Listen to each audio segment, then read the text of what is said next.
वेदान्तदेशिकेतीन्द्रमहं प्रपद्ये श्रीमद्रङ्गषडार्यसंयमविराल्लब्धागमानन्दद्वयं श्रीमद्वीररघोत्कलाद्यषड्जित्पादारविन्दाश्रयं श्रीमद्वेदवदंसदेशिक यदेहे कारुण्यवीक्षास्पदं सेवे रघुदुरीर्भासनारायणं योगिनं श्रीमदे श्रीपुण्यगोपश्रीवेदान्तदेशिक यतीन्द्रमहादेशिकाय नमः। श्रीमदे श्री रघुवीन्द्र दिव्यपादुका सेवक श्रीपुण्यगोप श्री नारायण यतीन्द्र महादेशिकाय नमः। நமது சம்பிரதாயம் நடக்கணும்னு சொன்னால் ஆச்சாரிய பரம்பரையில் நாதமுனிகள் தொடங்கி திருவாளூர் தொடங்கி நாதமுனிகள் பல்லால் வந்து நமக்கு எல்லாம் பண்ணி கொடுத்துருக்காங்க. ஆனால் சுவாமி தேசிகன் இல்லாத போனால் நம்மளுடைய சம்பிரதாயமானது ஒன்றுமே இருக்காது. சுவாமி தேசிகன் பண்ணின உபகாரம் மகது உபகாரம் ஒவ்வொரு விடயத்தையும் பிரம்மசூத்திரத்துக்கோ இன்னொன்றுக்கோ அஷ்டாட்சரம் துவயம் கர்ம ஸ்லோகத்துக்கு மூணுத்துக்கும் ரகசிய திரயசாரம் அது தவிர சில ரகசியங்கள் இதெல்லாம் சொல்லிக் கொடுக்கல அவங்க எழுதி பண்ணலேன்னு சொன்னால் நம்மளுடைய சம்பிரதாயம் சரணாகதி தத்துவமானது நம்மளால் தெரிஞ்சுக்கவே முடியாது. அதாவது வேதம் ஒரு விதம் சொல்லிட்டு வேண்டும். வேத உபநிஷத்துலாம் சொல்றது அதனுடைய அர்த்தமானது நமக்கு சுலபமாக புரிஞ்சுக்க முடியல. அதுக்கோசரம் தான் பிரம்மசூத்திரம் வியாசர் பண்ணினார். அந்த பிரம்மசூத்திரத்திலையும் அதனுடைய பிரம்மசூத்திரத்தினுடைய அர்த்தம் ஒரு பதத்துக்கு சம்ஸ்கிருதத்தில் எந்த பதங்கள் இருந்தாலும் அந்த பதத்துக்கு பலவிதமான அர்த்தங்கள் சொல்ல முடியும். சம்ஸ்கிருதத்தில் உள்ள பதத்துக்கு ஒரு கௌஹூன்னு சொல்றோம். கௌஹூன்னு சொன்னால் பசுமாட்டுக்கு பேருன்னு நம்ம நினச்சிக்கிறோம். பூமிக்கும் பேரு கௌஹூன்னு பூமிக்கும் பேரும். அந்த மாதிரி ஒரு பதத்துக்கு பலவிதமான அர்த்தங்கள் உண்டு. அந்த மாதிரி இருக்கிற போது அது பிரம்மசூத்திரத்தை சொன்னார். அதுக்கு அத்வைதபரமாகவும் துவைதபரமாகவும் விசிஷ்டாத்வைதபரமாகவும் வியாக்கியானங்கள்லாம் எழுதினார். ஆனால் இந்த எழுதின வியாக்கியானத்தில் ரொம்ப சுலபமாக வேதத்தில் சொல்லப்பட்ட மந்திரத்தினுடைய உபனிஷத் பாகத்தினுடைய விஷயங்களை பிரம்மசூத்திரத்தினுடைய விஷயங்களை நேர சொல்றது சிவாட்சியம் ஒன்று தான் நல்லா சொல்லும். பாக்கி எந்த அத்வைத பாஷ்யமாக இருக்கட்டும் துவைத பாஷ்யமாக இருக்கட்டும் சுத்தி உழைச்சி அந்த பதத்தை சொல்லி வரணுமே தவிர சுலபமாக சொல்ல முடியாது. வேத மந்திரங்களுக்கு சொல்ல முடியாது. அப்படி சொல்லி கொடுத்த பாஷ்யக்காரர் நமக்கு அதுக்கு பிரம்மசூத்திரத்தை வியாசருடைய பிரம்மசூத்திரத்துக்கு வியாக்கியானம் கொடுத்தார். அதுக்கு மேலேயும் அதையும் புரிஞ்சுக்கிறதுக்கு சக்தியாவது குறைஞ்சு போகுது. என்ன கேட்டால் எவ்வளவு சுலபமாகாது எப்படியாவது நம்மளுடைய தர்மத்தை நாம் தெரிஞ்சுக்கணும்னு மகரிகளுக்கு மகான்களுக்கு பெரிய ஒரு கிருபை நம்மளிடத்துல. நாம் ஏன்னா வர சந்ததிகளுக்கு என்ன தோணும் என்ன தெரியுங்கிறதே கிடையாது. ஆனால் நம்மளுடைய சம்பிரதாயம் தழைக்கணும் அப்படிங்கிறதுக்கோசரம் உடையவர் பண்ணினார். அந்த உடையவர் பண்ணினதுக்கு மேலே பண்ணிட்டு போது நம்மளுடைய ஸ்ரீவைஷ்ணவ சம்பிரதாயத்தில் சுவாமி தேசிகன் அவளோட ஒத்துக்கிறதுக்கு சில பேர் அதாவது தென்னாச்சாரியோட சில பேர் ஒத்துக்கல. ஆனாலும் சுவாமி தேசிகன் இல்லைன்னா அவளுக்கு சில காரியங்கள் நம்மளுடைய சுவாமி தேசிகனுடைய ஸ்ரீயுக்திகள் இல்லாத போனால் அவளுடைய சித்தாந்தத்துக்கு நமக்கு ஒரு சித்தாந்தம் உண்டு தான். ஆனாலும் கூட அதில் அவார்டும் சாதிக்கணும்னா நம்ம சுவாமி தேசிகனுடைய ஸ்ரீசூக்திகளை எடுத்துட்டால் தான் சொல்ல முடியும். இல்லாத போனால் சொல்ல முடியாது. அப்படி நமக்கு உபகாரம் பண்ணின சுவாமி தேசிகன் ரகசிய திரயசாரம் எல்லாத்தையும் சரி ரகசிய திரயசாரத்துக்கு நமக்கு ஞானம் இருக்குன்னு வசதி இருந்துச்சுன்னா பார்த்துட்டா முடியாது, அர்த்தம் முடியாது. அதாவது ரகசிய திரயசாரம் சொல்லுங்க, சிவ ரகசியம் சொல்லுங்க. நல்ல நம்ம சம்ஸ்கிருத ஞானம் இருக்கலாம், தமிழ் ஞானம் இருக்கலாம். ஆனால் அந்த வசதி பாஷை அந்த பக்தி பாஷை அர்த்தமாகிடுவாங்க, அர்த்தம் ஆகாது. அது காலக்ஷேபம். அந்த காலக்ஷேபத்தை நாம் தெரிஞ்சுட்ட அதாவது ஆச்சாரிய முகமாக எந்த விஷயமுமே ஆச்சாரிய முகம் இல்லாத போனால் அந்த வித்தைக்கு பிரயோஜனம் இல்லை. சாஸ்திரம் அது இல்லை. அந்த மாதிரி நமக்கு மகதுபகாரம் பண்ணி கொடுத்த அந்த பரம்பரையில விடாத சுவாமி தேசிகன் பண்ணி கொடுத்த மகதுபகாரத்தை நம்மளுடைய சம்பிரதாயத்தில் விடாத பண்ணி கொடுக்கணும்னு தான் ஆச்சாரிய பரம்பரைகள் சுவாமி ஆச்சாரிய புருஷாளாகவும் சன்னதியிலே இருந்தாலும் சரி யாரும் ஆச்சாரிய புருஷாளா இருந்தாலும் சரி முனித்திரேத்தாளா இருந்தாலும் சரி யாரா இருந்தாலும் கூட நம்ம மடத்தினுடைய ஆறாம் பட்டம் அழிசிகளுடைய தனியனை சொல்லாத எந்த காரியம் பண்ண முடியும். எல்லாருமே நம்ம ஸ்ரீவைஷ்ணவ சம்பிரதாயத்துல தென்னாச்சாரியால் உட்பட அதில் ஒத்துழைத்தல் இல்லை. அந்த ஆறாம் பட்டம் அழிசிகளுடைய வைபவத்தை அந்த தனியனை சொல்லித்தான் மேலே சொல்லணும். அப்படி நமக்கு உபகாரம் பண்ணியிருக்கார். அந்த சுவாமி தேசிகன் பண்ணின உபகாரத்துக்கு நாம் என்ன பதில் மாயம் காணகில்லா பதில் நாம் என்ன பண்ண முடியும். இல்லாத போனால் இன்னைக்கு நம்மளுடைய சம்பிரதாயம் இவ்வளவு தழைச்சு இப்படி இருக்கணும்னு சொன்னால் சுவாமி தேசிகனுக்கு நம்ம பிரத்யுபகாரம் என்ன அவர் சொன்னதை மனசில் வாங்கிட்டு அதில் அதாவது பூரா நம்மளால் அனுஷ்டிக்க முடியல. சாஸ்திரமே சொல்லுது. சாஸ்திரம் நமக்கு எப்படியாவது நாம் இருந்து நம்மளுடைய தர்மத்தை நாம் அனுஷ்டிக்கணும், நமக்கு நம்மளுடைய சம்பிரதாய விஷயம் நல்லா தெரிஞ்சுக்கணும் அப்படின்னு சொன்னார். பூரா தெரிஞ்சுக்க முடியுமா? அதுதான் சொன்னார். பரத்வாஜர் அத்தியனம் பண்ணினார். ஒன்று ஒரு 100 ஆயுசு கூட எனக்கு அத்தியனம் பண்ணால் போகணும்னு கேட்டார். கொடுத்துட்டேன். கொடுத்தா 100 வயசு ஆச்சு, இன்னும் நான் அத்தியனம் பண்ணி முடியல, இன்னொரு 100 வயசுக்கு போகணும். கொடுத்தா இன்னொரு 100 வயசுக்கு தான் 300 வயசு ஆச்சு. திருப்பி எனக்கு வயசு வரணும். ஒரு காரியம் சொல்கிறேன், நீ என்ன தெரிஞ்சுட்டேன்னா நான் உங்களுக்கு மேலே சொல்லி கொடுத்துன்னு எத்தனை வயசு வருமோ கட்டுவேன் சொல்லுவேன். என்ன பண்ணேன், 3 ஹிமவத் பர்வதம் மாதிரி இமயமலை மாதிரி 3 மலையை காமிச்சேன். 3 எள்ளு மாதிரி 3 இதை காமிச்சேன்.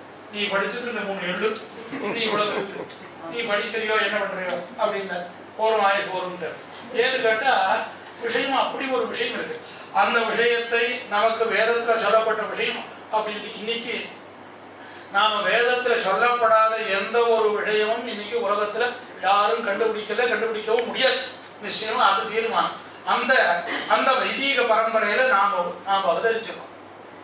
அதுக்கு நமக்கு உபகாரம் பண்ணி கொடுத்து அதை நாம தெரிஞ்சுக்க கூடியதுக்கு நாம பண்ண பெரிய புண்ணியம்.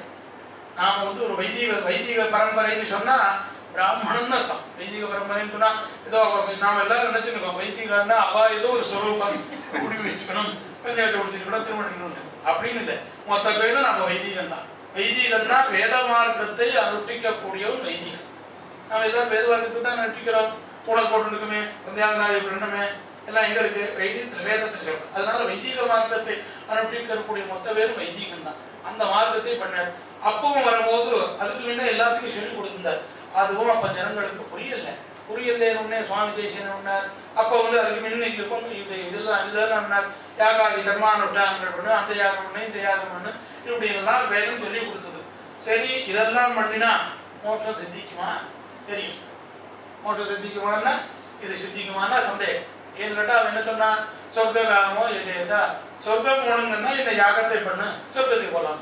சொர்க்கம் போனா எத்தனை நாளைக்கு இருக்க முடியும்? சீனே புண்ணிய மத்திய லோகம் விஷயம் புண்ணியம் ஆச்சு. அதனால 10 யாகம் பண்ணினார். சொர்க்கலோகத்துக்கு போனார். இந்திரனுடைய சபையில சுவாமியா இருந்தார்.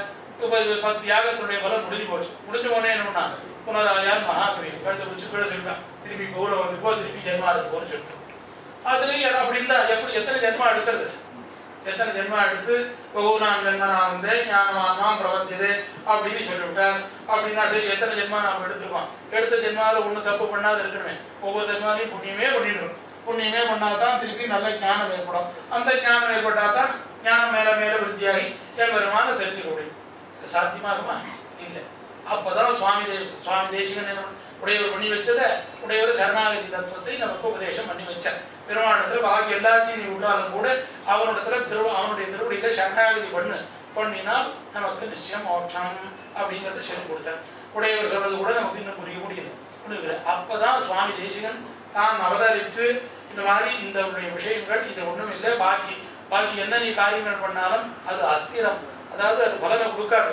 கொஞ்ச நாள் பலனை கொடுக்கும், கடைசியில என்ன பண்ண அந்த பலன் கொடுக்கும். இந்த பலனானது சாஸ்வதமான அழிவில்லாத பலத்தை கொடுக்க முடியாது.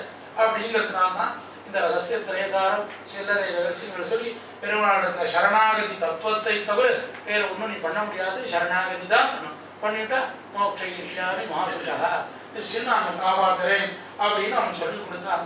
அந்த வார்த்தையை நமக்கு நன்னா புரிய முடியுமாக விசதமாக சொல்லிக் கொடுத்தான். அதுலேயும் நமக்கு என்ன சிரமம். அதுக்கப்புறம் ஆச்சாரிய புருஷால் வந்தார். ஒவ்வொருத்தரும் ஒவ்வொரு வியாக்கியானம். உத்தம சுவாமி வியாக்கியானம், அந்த சுவாமி நமக்கு 40 வியாக்கியானம், மணிப்பிரவாள வியாக்கியானம் ரொம்ப ரகசியத்திரேசாரத்துக்கு ஆச்சரியமான ஒரு வியாக்கியானம். அந்த மாதிரி வியாக்கியானத்தை குடிச்சா கொஞ்சம் ஞானம் இருந்து ஆச்சாரிய இடத்துல போறோம் நல்லா தெரிஞ்சுக்க முடியாது. ஆனா ஆச்சாரிய இடத்துல இல்லாத மட்டும் நம்ம விஷயத்தை தெரிஞ்சுக்க முடியும்னா அது தெரிஞ்ச வித்திக்கு பிரயோஜனம் இல்லை. அதுக்கு என்ன பண்ணிட்டாருன்னா, அதுக்கு உதாரணம் சொல்றது என்னன்னா, ஸ்வானத்துடைய பிருஷ்டபாகத்துல தேனடை இருக்கு, லாபம் என்ன? அந்த மாதிரி இந்த வித்தையானது ஆச்சாரிய முகம் இல்லாத ஒரு வித்தையை தெரிஞ்சுட்டானா அது ஒன்றும் பிரயோஜனப்படாது அப்படின்னு சொல்லிட்டு, அதனால நாம் அதெல்லாம் பிரவர்த்தனம் பண்றதுக்கு தான் சுவாமி தேசிகன் அவதரிச்சார். அதோட தன்னோட இந்த பாரம் அதாவது இந்த சம்பிரதாயம் தழைக்கணுங்கிறதுக்கோசரம் தான் நயனாச்சாரியத்தை சொல்லி வச்சார். அந்த பரம்பரையில் தான் நாம் எல்லாரும் வந்துட்டு இருக்கோம். அந்த இதுல நாம் தெரிஞ்சுக்கணும். அதை என் பெருமான் காட்டி கொடுத்தான் நமக்கு. யார் இந்த ஆச்சாரியனை சதாச்சாரியனிடத்துல சம்பந்தம் ஏற்படணுங்கிறதுக்கோசம் தான் சுவாமி தேசிகன் நமக்கு அவதாரம் பண்ணி நமக்கு பெரிய உபகாரம் பண்ணினார். அந்த மாதிரி இருக்கக்கூடிய எம்பெருமான் கீதை உபதேசம், அவன் தான் பிரதம ஆச்சாரியன். நமக்கு கண்ணன் தான் பிரதம ஆச்சாரியன், அவன் தான் முதல்ல நமக்கு உபதேசம் பண்ணினா. அப்படித்தான் இருக்கு. இது சொல்லிட்டு ஒரு தனியும் சொல்லிட்டு சுவாமி தேசிகன் சாதாச்சாரிய அதிகார சங்கத்தில் என் உயிர் தந்தளித்தவரை சரணம் புக்கு யான் அடையவே அவர் குருக்கள் இறைவணங்கி பின்னருளால் பெரும்போதோர் வந்தவள்ளல் பெரிய நம்பி ஆள வந்தார் மணக்கால் நம்பி நன்னறியை அவர் குறைத்த உயர் கொண்டார் நாதவனி சடகோபன் சேனநாதன் இன்னமுதல் திருமகளம் இவர்களை முன்னிட்டு எம்பெருமான் திருவடிகளை அடைகின்றேனே அப்படின்னு. எம்பெருமானுடைய திருவடி ஒண்ணுதான் நமக்கு நிச்சயம். அதுக்கு எப்படி போகணும்? எனக்கு நமக்கு ஆச்சாரிய உயிர் கொடுத்தவனாரு எம்பெருமான், அவனுடைய திருவடியை நாம சேரணும்னா திருவடி சேரணும்னா இங்கே சேர்க்கணும்னு சொல்லலாம்பா. என்னைக்கா இருந்தாலும் இந்த ஜீவனானது அவனுடைய வஸ்து, அதை அவர்கிட்ட கொடுக்கணும். அதைத்தான் சுவாமி தேசிகன் ரகசிய திரைசாரத்தில் ஒன்றை தவிர வேற ஒன்றும் இல்லை. அந்த அஷ்டாட்சத்திலையும் தயத்திலையும் சரம ஸ்லோகத்திலையும் அதனுடைய வியாக்கியானம் தான் நமக்கு பண்ணி கொடுத்தாரு. அதனால அப்படி ஒண்ணுன்னா இன்னும் ஆச்சாரிய பிரமணி இவர்களையும் முன்னிட்டு தான் எம்பெருமான்ட்ட போக முடியுமே தவிர ஆச்சாரியன் இல்லாத போனா போக முடியாது. பாக்கி சம்பிரதாயத்திலாம் ஆச்சாரியனால என்ன பிரயோஜனம்? சங்கராச்சாரியர் இருக்கார், அவங்க இதுவா இருக்கார், நிறைய சிஷ்யார் இருக்கார். சங்கராச்சாரியர் என்ன பண்ண முடியும்? இந்த ஜீவனுக்கு அவரால் என்ன உபயோகம் கட்டத்தில் சொல்ல முடியாது. அவரால் என்ன உபயோகம் பண்ண முடியும்? இவனா ஞாபகம் வரலாம்ப்பா, நிறைய வாசிக்கலாம், நான் பண்ணுங்க அப்படின்னு சொல்லலாமே தவிர மோட்சத்தை வாங்கி கொடுக்க முடியுமா? முடியாது. ஆறு பண்ணு கொடுக்கலாம். நம்ம சம்பிரதாயத்தை தான் ஆச்சாரிய இடத்துல போய் சொன்னா மோட்சத்துக்கு கொடுங்கன்னா அவர் பெருமாளத்தில் சிவாஜி பண்ணா என் பெருமாள் நிச்சயம் கொடுக்கும். ஏன்னா அதுல பிரதமாச்சாரியனா இருந்து நமக்கு சிவாஜி பண்ணக்கூடிய ஒரு புருடகாரமாக இருந்து பிராட்டி தான் நமக்கு இருந்து புருடகாரமாக இருந்து பெருமாள் தான் சிவாஜி பண்றா இந்த ஜீவன் வந்து. அதனால அவள் தான் நமக்கு ஆச்சாரியம் அடுத்த வடிவம். அதனால தான் தாயார் இல்லாத பெருமாளை நம்ம இது பண்ணிக்கூடாது அப்படிங்கிறதுனால நமக்கு கொடுக்கணும்னா நாம் அவருடைய அது இதெல்லாம் தான் நல்லா சொல்லிக் கொடுத்து சம்ஸ்கிருதத்தில் சொல்லிக்கிட்ட ரகசியத்திரேசானம் அதுவும் போறதுலேருந்து தமிழ் பிரபந்தம் பண்ணிட்டேன். சுவாமி தேசிகன் பண்ணி கொடுத்த உபகாரத்தை நாம் நினைக்கணும். இல்லாத போல இன்னைக்கு நம்ம சம்பிரதாயமானது இவ்வளவு பிரசித்தமாக நமக்கு இன்னைக்கு வரணும். இன்னும் ஆனால் ஒரு விஷயம் என்னைக்கும் ஒன்றும் உணரக்கூடாது. ஆனால் அது கொஞ்சம் மலினமாக இருக்கணும். மலினம்னா தெரிவு குறைவா இருக்கணும். அப்படி இல்லாத இருக்கணும்னு சொன்னால் அந்த சம்பிரதாயத்தை பிரவர்த்தனம் பண்ணணும். அதாவது பண்ணணும். அந்த மாதிரி இந்த வேதாந்த தேசிக சபைக்கு நாம் 1970 வந்திருக்கோம். முதல்ல நாம் வந்திருக்கோம் பூர்வாசிரமத்தில் 1970. அப்புறம் சுமஜாரி வரும்போது இங்கே தான் தங்கிடணும். தீர்த்தம் இருந்தது. அப்புறம் 85 வரும்போது கணக்கில் தீர்த்தம் இல்லாத கொடுத்தீங்க. அப்புறம் இல்லை, அப்புறம் 10 கிலோமீட்டர் இப்போ இருக்குன்னு சொல்கிறாங்க. நிறைய தீர்த்தம் இருக்கு. அது என்ன கேட்டால் இது இன்னொன்று நடக்கும். தேசிய சபா வச்சிருக்கலாம், வச்சுட்டு பாட்டு சபா நடத்துறதுக்கு ஏதோ இருக்கும், ஏதோ பண்ணிட்டு இல்லாத மகான்களை கூட்டு அப்பப்போ ஒரு விஷயங்களை உபன்யாசம் பண்ணுறதும் ஒரு நல்ல விஷயங்களை எல்லாருக்கும் தெரிவிக்கிறதுக்கும் பண்ணிட்டு இருக்கா. அந்த மாதிரி பண்ணுறதுக்கு வர்த்ததாம் அபிவர்த்ததாம். அதனால தான் பெருமாள் கண்ணன் நேடி நமக்கு அனுகிரகம் பண்ணுறதுக்கோசம் தான் இன்னும் இந்த சபையானது இன்னும் நிறையா நடக்கணும். நம்ம சம்பிரதாயமானது இன்னும் தழைச்சி இருக்கணும் அப்படிங்கிறதுக்கோசம் தான் பெருமாள் இன்னைக்கு வேண்டி நமக்கு அனுகிரகம் பண்ணுறான். அது அந்த அனுகிரகத்துக்கு நாம் இன்னும் பாத்திரம் ஆகணும். இன்னும் நிறைய பேர் கேட்கணும். எதானுன்னா இன்னைக்கு 100 பேர் வந்திருக்காங்கன்னா வராது, 1000 பேர் வரணும். இந்த கட்டடம் மண்டபத்தில் இடம் இல்லாத கேட்கணும். ஏன்னா பகவான் அனுபவிக்கணும். இங்கே சொல்றதை கேட்கணுங்கிறது சொல்லலை, பெருமாளை அனுபவிக்கணும். பெருமாளை அனுபவிச்சா தானே நம்ம இதுவாக முடியும்.